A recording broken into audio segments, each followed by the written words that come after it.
বলছি চম্পা মামা, তখন কি যেন বলছিলে বলবা। বলছি তোরা যে কাজগুলো করছিস সেগুলো কি ঠিক কাজ করছিস?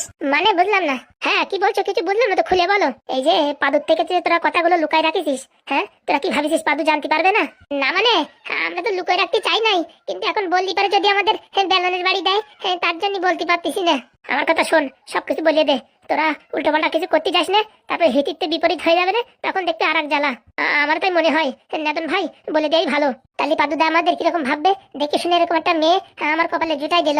আরে না না, পাদুদা সেরকম লোক না, একবার বলেই দেখ না। বলবো?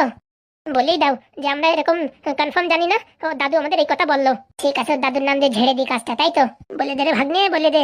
ও পাদুরি তোরা চিনিস না, ও যেখান থেকে হোক মানুষ খুঁজে বের করে, আর কথা তো সামান্য ব্যাপার। তা বলছি কি, তুমি একটু বলে দাও না, আমার কি পাগল পাইছো নাকি? হ্যাঁ আমি বলতে যাবো, আমি আগা নাই মাথা নাই কিছু জানি না, ঘপাত করে তোমরা বিয়ে থাক দিছো, আর আমি বলতে যাই আমি বেশি কথা শুনি। তো ওই ভয়তেই তো আমি বলি নাই।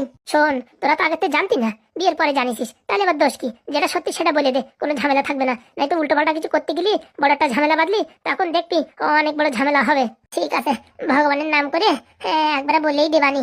বলছি লালদা, তুমি একটু বলে দাও না, তোমার সাথে তো পাদুদার বিশাল পটে। আমি বলবো? হ্যাঁ তুমি একটু বলো না, এই যাত্রায় আমার বাঁচাই দাও। তোমার আমি অন্য সব যাত্রায় বাঁচাই দেবো, এই যাত্রাটা আমার একটু বাঁচাই দাও। বলছি কি, আমার যদি মারে? আরে কি করে মারবে, অনেক দূরই তো রয়েছে। আর ওই যে আমাদের মামা যা বললো, যে আমরা তো জানি না, বিয়ের পরে জানতে পারিছি, এই কথা বলে দিলি কোন ঝামেলা থাকবে না।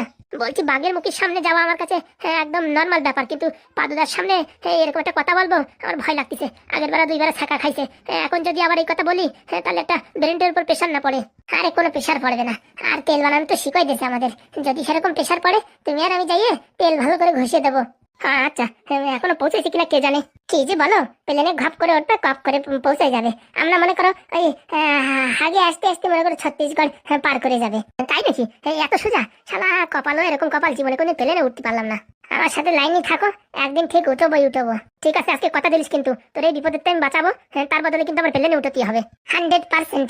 তুমি আমার এই বিপদের বাঁচাও, তোমার আমি প্লেনে উঠবো, তাই উঠবো। বলছি আর ওই কটকটির কি হবে? ওর তো হবে, ওরা আসলে বাঁচ দেবো, দাঁড়াও। তো মালটার কি করে ধরবা? পাদুদা আসলো, ও কথাটা বলতে ভুলে গেলাম। এত তাড়াহুড়ো আর একদিন থাকিছে, তার ভিতরে কি কথা মনে পড়ে?